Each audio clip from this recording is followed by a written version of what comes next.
Seguramente habrás escuchado hablar muchas veces de la contaminación. También debes de tener alguna idea, aunque sea intuitiva, de lo que significa, y es muy probable que sea acertada. La contaminación se define como la presencia en el ambiente de cualquier agente químico, físico o biológico, o de una combinación de varios agentes en lugares, formas y concentraciones tales que sean o puedan ser nocivos para la salud, seguridad o bienestar de la población, o perjudiciales para la vida animal o vegetal, o impidan el uso o goce de las propiedades y lugares de recreación. Así parece muy complejo, pero pensémoslo un poco. Nuestra definición dice que la contaminación es la presencia en el ambiente de cualquier agente químico, físico o biológico. Generalmente las personas asocian a la contaminación con algunas sustancias químicas peligrosas, por ejemplo los pesticidas, los PVCs, las dioxinas, pero también hay agentes biológicos como los microorganismos o agentes físicos como el ruido que pueden ser contaminantes. La contaminación puede ser de origen natural o antropológico. El hombre no tiene nada que ver con la erupción de un volcán, por lo cual decimos que la erupción del volcán es de origen natural. Sería de origen antropológico aquello que es generado por el hombre, como por ejemplo las explotaciones mineras. La contaminación puede ocurrir en el suelo, la tierra y el aire. Se puede dividir en clases según los agentes contaminantes o el medio afectado. La contaminación puede ser atmosférica, que es el producto de las emisiones de gases tóxicos a la atmósfera terrestre, como el dióxido de carbono. La contaminación del agua es la presencia de desechos en el agua, como los vertidos de las industrias y las aguas hervidas. La contaminación del suelo es la presencia de desechos en el suelo a causa de actividades agrícolas y ganaderas.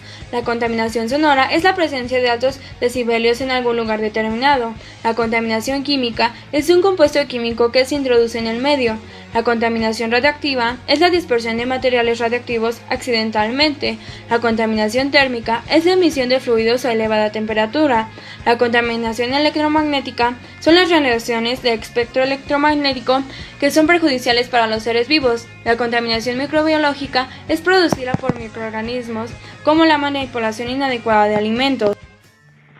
El aire es una mezcla de gases y se divide en dos tipos: el aire puro y el aire contaminado.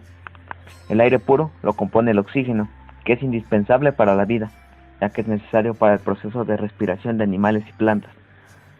También lo compone el nitrógeno, que permite atenuar la acción del oxígeno en las combustiones. Además, es uno de los elementos indispensables de los seres vivos, ya que es el componente principal de las proteínas presentes en todos ellos. El dióxido de carbono, que es uno de los compuestos necesarios en el proceso de la fotosíntesis de las plantas, mediante el cual se producen los compuestos orgánicos. En el aire puro se dividen sus porcentajes así: el nitrógeno con un 78.05%, el oxígeno con 20.95%, el dióxido de carbono con 0.03%, otros gases 0.97%, y también contiene vapor de agua, en el que varía su porcentaje.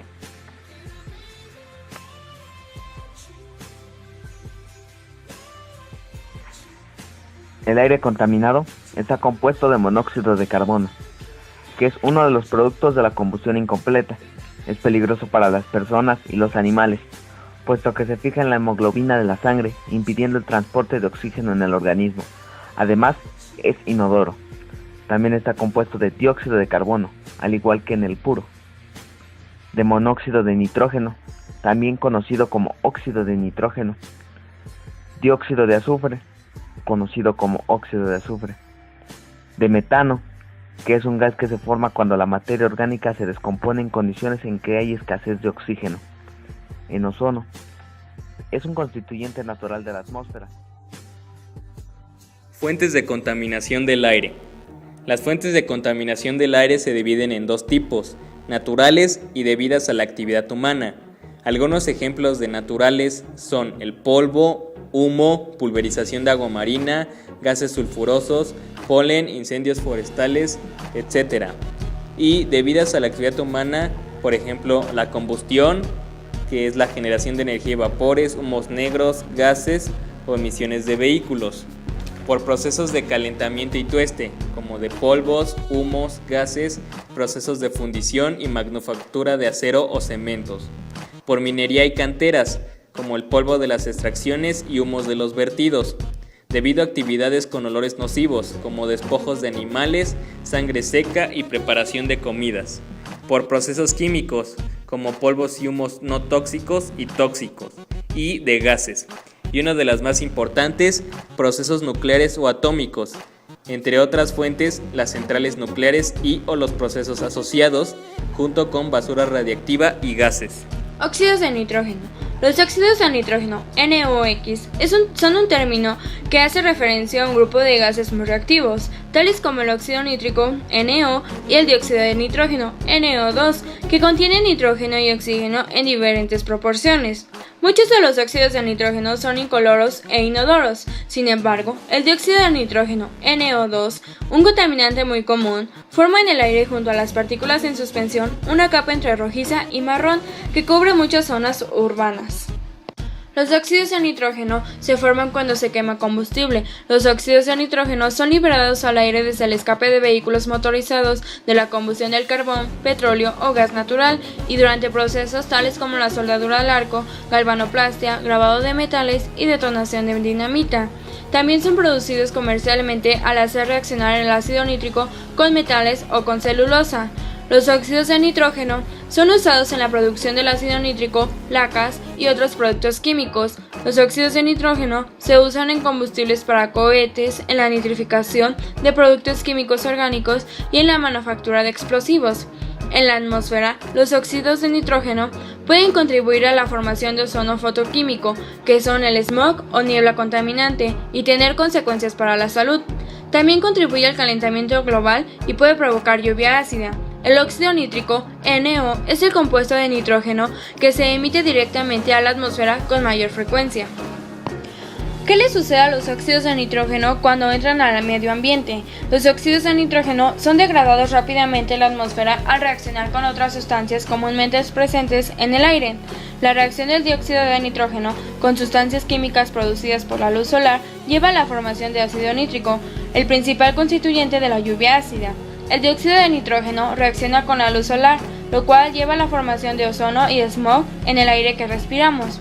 Pequeñas cantidades de óxido de nitrógeno pueden evaporarse desde el agua, pero la mayor parte reaccionará con el agua formando ácido nítrico. Cuando se liberan al suelo pequeñas cantidades de óxidos de nitrógeno, pueden evaporarse al aire. Sin embargo, la mayor parte será convertida en ácido nítrico u otros componentes. El dióxido de azufre es un óxido cuya fórmula molecular es SO2. Es un gas incoloro con característica olor asfixiante. Se trata de una sustancia reductora que con el tiempo, el contacto con el aire y la humedad se convierte en trióxido de azufre. La velocidad de esta reacción en condiciones normales es baja. En agua se disuelve formando una disolución ácida. El dióxido de azufre es el principal causante de la lluvia ácida, ya que en la atmósfera es transformado en ácido sulfúrico. Es liberado en muchos procesos de combustión, ya que los combustibles como el carbón, el petróleo, el diésel o el gas natural contienen ciertas cantidades de compuestos azufrados.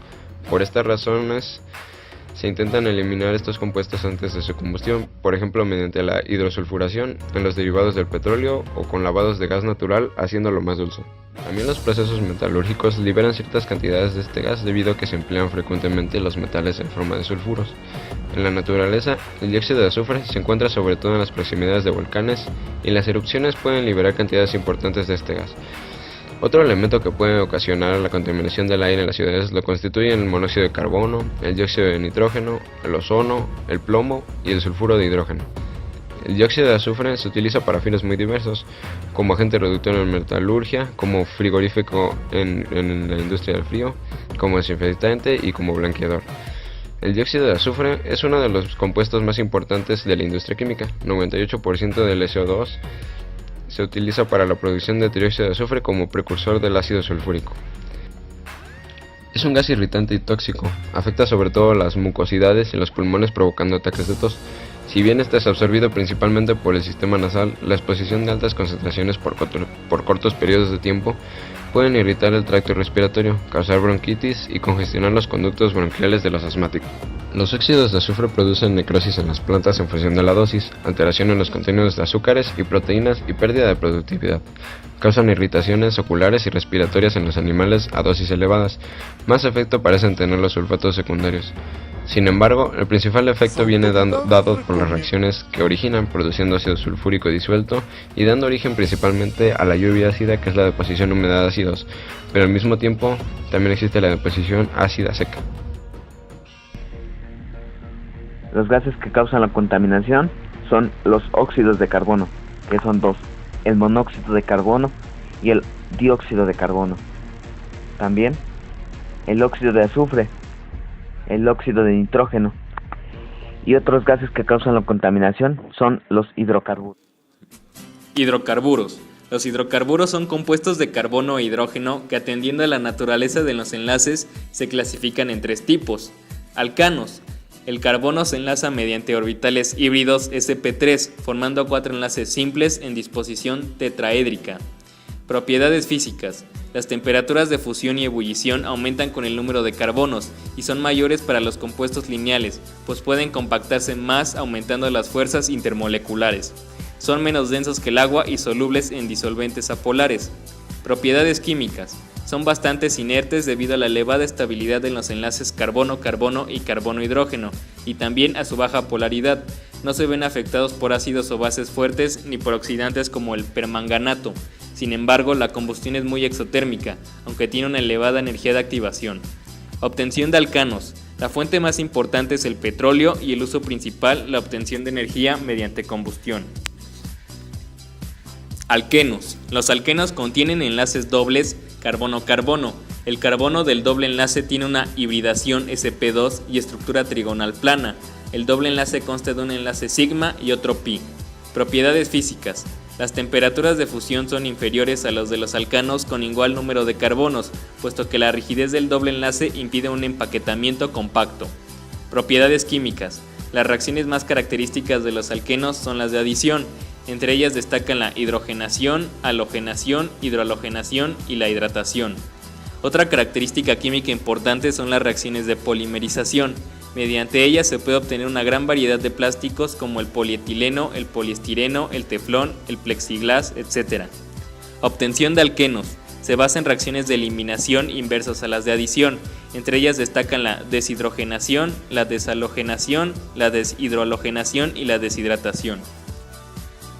Alquinos. Se caracterizan por tener enlaces triples. El carbono del enlace triple se enlaza mediante una hibridación sp que da lugar a dos enlaces simples sigma formando 180 grados y dos enlaces pi. La deslocalización de la carga en el triple enlace produce que los hidrógenos unidos a él tengan un carácter ácido y puedan dar lugar a alquiluros. El alquino más característico es el acetileno. Sus propiedades físicas y químicas son similares a las de los alquenos, y las reacciones más características son las de adición.